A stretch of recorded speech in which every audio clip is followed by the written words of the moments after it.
Welcome to the very first episode of Agency Uncut. It gives me huge pleasure to introduce my two fellow co-hosts, Paula Davies and Jake Hoy. Now, when I first floated the idea of this broadcast and podcast to a few other agents, someone said, is this going to be about bashing traditional high street agencies? That was never my intention, but then I was reminded that EXP has grown from nowhere to number one in just 6 years, and that self-employed estate agents consistently list more, sell more, and also achieve closer to the asking price. So Paula, Jake and I agreed we want this to be a sort of insight into the world of agency that the general public, sellers, buyers may not see, and help give some genuine clarity for people selling and buying their homes, along with hopefully supporting and encouraging other agents to be better for their clients. All three of us have worked on the high street at a senior level. Now, Paul and I have not only run our own businesses, but we've also transpired into the self-employed model. Jake has been a very high-profile agent at senior branch manager level.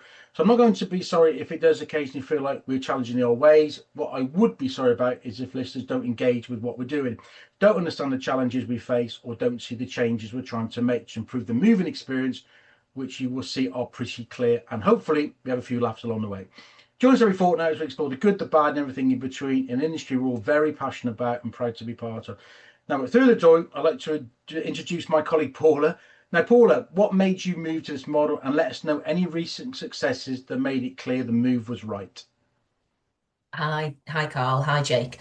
Okay, so why did I move to this model? Well, as you said, Carl, I was a high street agent. I co-owned a very successful high street agent for approximately 20 years. I stepped away from that earlier last year. Now, when I was in agency, I was very much focused on I personally aimed at the high end of the market. I tried to give a personal service, but as a business owner, that was very difficult to manage along with all the other normalities of running a business, whether that be costs, staffing, leases, agreements, all those things that took you away from doing the actual job. So obviously, Carl, we spent time chatting, and one of the key areas that I really took from it was becoming self-employed and sitting under EXP Luxury. It really gave me the opportunity to do simply the job that I enjoy doing, giving the clients the service that I always wanted to give, but struggled because I had the constraints of actually running, an actual branch office. So you're running a business, aren't you? That's the thing. It's not just the agency. It's Rightmove, Zoopla, invoicing, accounts, PAY, everything that goes with it. Yep, staff, sickness, shortages, cancellations, jumping in, putting another head on because somebody's not in that day. It's all of that. And that takes you away from, the whole point of you being there, which is because you're an estate agent and you want to sell people's properties. Yeah. So being self-employed is very much, we're focused on the job. All of that's taken away. We're provided all of that. We're given all of those tools, and we're simply here to be able to deliver the service exactly how we want to do it, because we're self-employed, it's our business and we run it our way. And that's what it's surely that has got to be better for the client at the end of the day, which is great. And I think we're all really seeing that come across. In terms of in terms of recent successes, this is something I know we've touched on this recently. So I had client was referred to me recently. The client lives in Cheshire. The property that they're wanting to sell was in Bath. They weren't really sure if I could help, but passed him over to me. Have a chat with him, Paula. Let's see what you can do. Well, obviously, as we know, we're a network of, almost 1,000 agents now here in the UK. So if we can't physically reach the area where somebody's wanting to sell a property, the chances are we've got an EXP agent local in that area. So I spoke to the client. What was really evident in the conversation that I had with the client was that he was really unhappy with the service that he'd had. This property it was a rental property, so it was tenanted. He had tried to sell it for 3 years. He'd had 2 different agents in that 3 years. Second agent he had was actually the managing agent of the rental. And in his words, he said, estate agents are lazy. Now, I said, I'll be honest with you. I said, I know what you're saying. I said, but we're different. I said, I'm not salaried. I get paid when your property sells and not before. So my key aim is to sell your property. I said, I can't physically reach your property, but I'm going to find an agent who is in your local area. And that's exactly what I did. I put him in touch with a lovely lady called 𝗪𝗂𝘃𝗏. She covered the postcode that he covered. Within a couple of hours, he had agreed to go ahead with 𝗪𝗂𝘃𝗏. And no, the property went live on a Wednesday. And I got a message from him a couple of days later saying he was absolutely thrilled. From the Wednesday, it was sale agreed by Saturday. Wow. So the property that he couldn't sell for 3 years was sold in a matter of days. And he's over the moon. Touch base with him nicely to see how it was going. Sales proceeded nicely. He couldn't speak, more highly of 𝗍𝗂𝗏. That's an example, really, of how we do it. Example. That's what it should be like, isn't it? It's interesting. Yeah, it's funny, isn't it? Your comment about estate agents being lazy. I do say to people that I don't think estate agents are lazy. I think property portals have made estate agents lazy. I look back to in my day. You get a property in the market, you had to get your telephone out and ring round and talk to everybody that was kind of looking to be on your main list and looking to buy somewhere. Nowadays, it can just be put on Rightmove and then they just wait for the phone to ring. I think that's where agents have kind of got a little bit lazy, and they're not selling it. They're just, I suppose they're almost order takers, really, to a degree. That's kind of the changes I don't like. I think that's what I think is the perception by people that I see on Facebook groups. A lot of local Facebook groups, I see people saying, oh, who's a good agent in our area? And I sort of jump on it and have a little look and get 60 comments, and 40 of them about they were great, and 10 of them don't use that, and then 10 of them are like, oh, we'll just stick it on Rightmove yourself and sell it. But they don't realise that there's a lot more to it than that. Negotiating for a start, getting the best price, understanding the best price, progressing it through. I mean, just digressing, the nightmare you've had, Jake, in the last couple of days with, a conveyancing warehouse that's changed I didn't even want to use the word solicitor or conveyancer as a case handler 6 times. I mean, heads off, isn't it? Absolutely nuts. I mean, I think the changeover as well, it's the same business, it's the same office, same company, and it's changed hands. I've spoke to 8 people at that business now, and we're only just finally getting some favour on. Fortunately, like we mentioned about obviously personal estate agency, I'm in a position where I'm very, very close to it. If it was another business where they've inundated, hundreds of sales, it's very easily could have been missed for a number of months. Yeah. But fortunately, it's been picked up relatively quick, even if that is still 3 weeks. It's 4 weeks is a long time. No, you're right. You're dead right. I think if you've got, your sales progression, your high street office that might have, 50, 70 sales, they probably will leave it 3 or 4 weeks and pick up and realise nothing has happened. So it's good that you're on top of it. I think there was a stat as well around that Simon Gates might have put out there that 𝗍𝗂𝗏 agents not only do what we do, but I think are sale to exchange a lot quicker as well. But I think that's the progressiveness, being on top of it. Yeah, 100%. There's a saying that I always kept in my mind in agency, is that you are only as good as your weakest staff member. Well, we're not here looking at mass volume.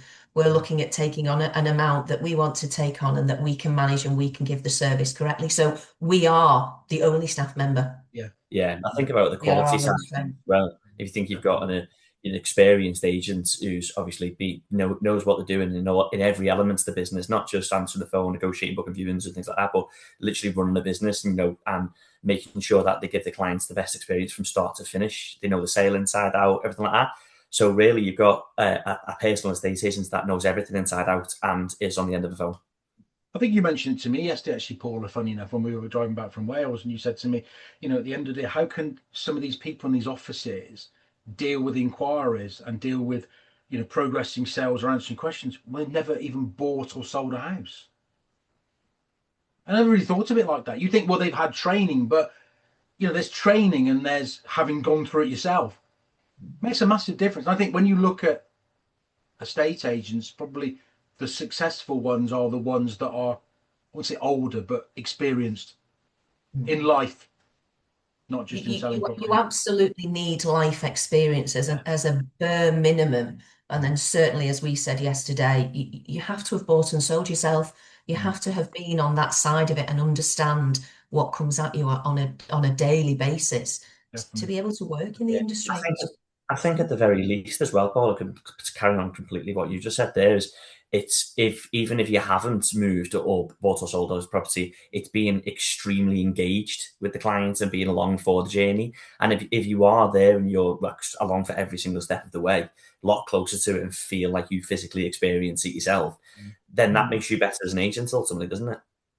Yeah, definitely, absolutely. Good. So, Jake, as you're on screen, and we've jumped and digressed, I'm going to ask you the same question. 𝗍𝗂𝗏, tell us all about your journey. Yeah, of course. So obviously, we've all got sort of a little bit similar and also different backgrounds, haven't we? So I'm in my 9th year of estate agency now. Absolutely love what I do. I always have. I spent 6 years with a corporate, large corporate company, and I learned all the basics there. And to be honest, I learned an awful lot there, which you do from these large corporates. I was quite fortunate with mine, where I very early realised I wanted a quality over quantity approach, and it wasn't a case of just listing as many properties to hit a KPI, and eventually, they say throw enough at the wall and eventually something will stick. More a case of making sure that I was closer to my clients and what my sales efficiency of what went to market actually sold. Fortunately for me, I know this isn't the case for many people, but my directors noticed that and spotted that and said, you continue to do you, and had huge success. I managed multiple branches across Northwest, Widnes, Prescott, Preston, Wigan, really across the Northwest, and had huge success all over. And then I went to a very, very good little independent over in Crosby. Brilliant business, and they really did share the values that I did in being better for your customer and giving more value. Slowing down to speed up is probably the best way to say it. Went really well. So we it started as a good company anyway, and then we progressed into a really good, well-known business for quality. And with that growth, my role was sort of tied up a lot more with operational staff members and things like that. Just operational stuff, which took me away from being there for my clients, really, which is what I always wanted to go on my own and show what good estate agency looks like. So I think the transition to self-employed was just natural. I did look at a couple of options. There was, obviously, as we know, there's options out there. And then obviously myself, you sat down with Karl and had a good chat about EXP and EXP luxury, of course. So it fitted. You run your own business, you run it how you want to run it. But you've also got that backing of a platform of almost 1,000 agents or something now, who you can, like you have, Paula, like you mentioned a moment ago, reach out and network with each other and ensure that you get the best for your client, really. Definitely, yeah.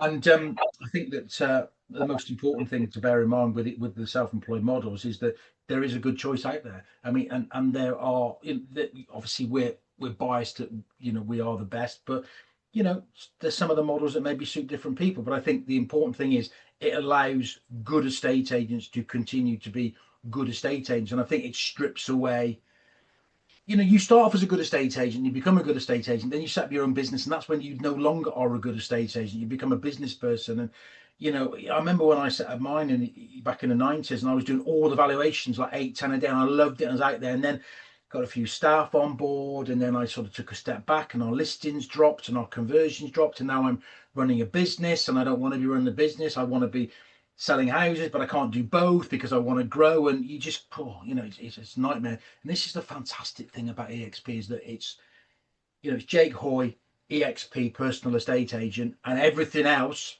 is dealt with by somebody else. Yeah, I think that's probably the most important thing as well. Like we mentioned on this podcast, we want to explain, to people, and give them a little bit of an inside view into what they may not see. And EXP ultimately is, you are your own personal estate agent. Sorry, you run your own business, but you've got that backing of a global, a platform to find buyers from literally across the globe, ultimately.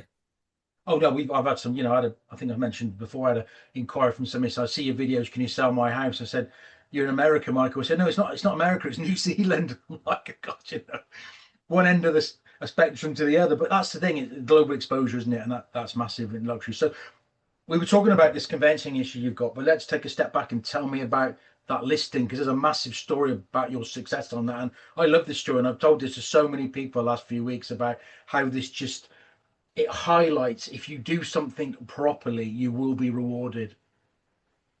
Yeah, 100%. So, so the particular listing, basically, it was an absolutely stunning property. I worked with the developer in the past, and actually sold one of the other apartments within the building.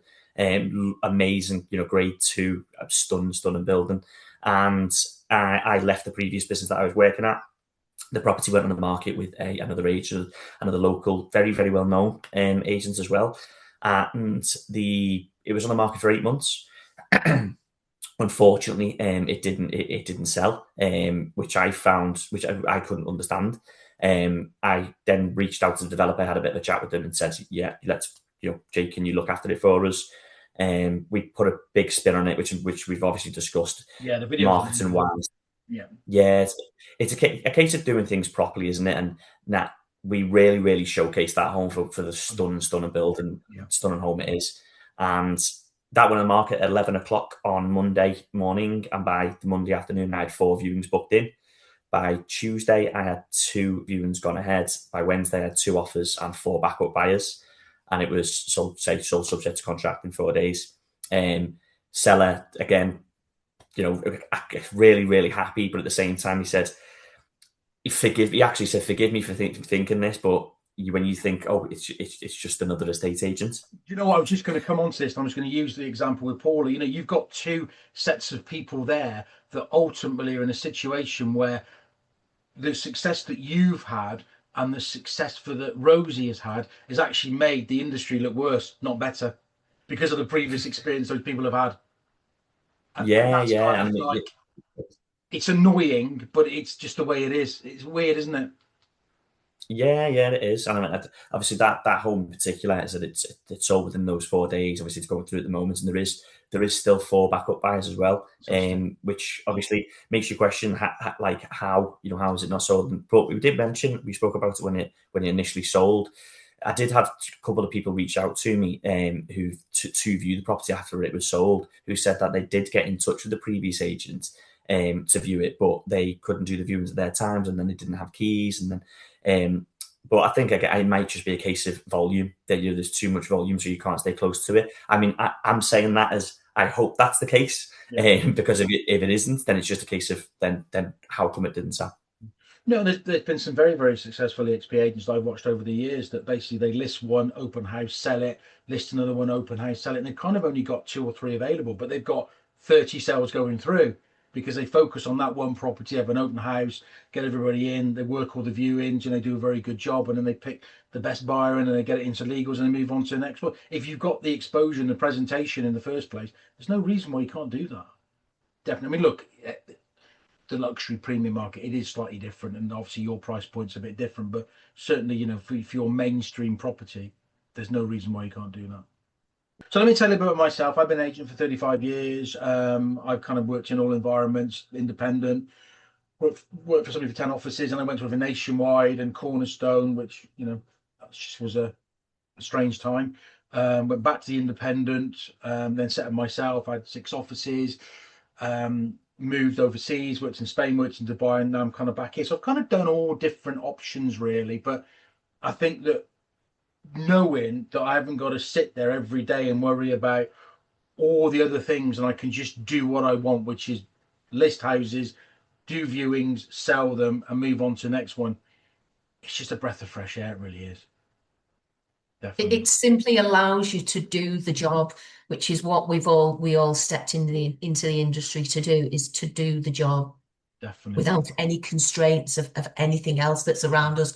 I think estate agency for many years, the world is changing, and we see many industries evolving and changing, and I'd sat there for a long time thinking, how is this, because this industry will be affected, how will it be affected? And this is how I can see the changes coming in. You mentioned about the referral system that obviously we had and was very successful for me, and is very successful for many people. I've worked within a referral system before that doesn't work. No, it hasn't worked. No. This, EXP referral system, it's so inclusive, it's so, open, and we're so tangible to us all that it's so effective.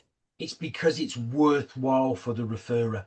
I work for another brand that has got offices overseas, and I remember they had a back office. We've got obviously EXP Coffee Chat, and this other brand had a Facebook page, and this guy put on at a Portuguese office, and he said, I've just got my first referral in 6 years. You think, well, he's on the Algarve, there's got to be people that want to live on the Algarve, but it's because they just can't be bothered, because the incentives are probably, if you refer to our overseas office, we'll give you £25. And the people, you think, well, £25, but they can't be bothered. It's got to make it worthwhile. That's why our referral system massively makes it worthwhile. Definitely. I think it makes a big difference as well in the actual person that you're referring to, isn't it? I mean, I mentioned earlier about quality of agent. I did see a piece from yourself as well, Karl, a while ago, to be fair. Forgive me, I think it was about a year ago, but forgive me if it wasn't. And it was saying about the entry level for estate agency being, quite low, which is obviously everyone needs to get into an industry, and you need to start somewhere. I completely agree with that.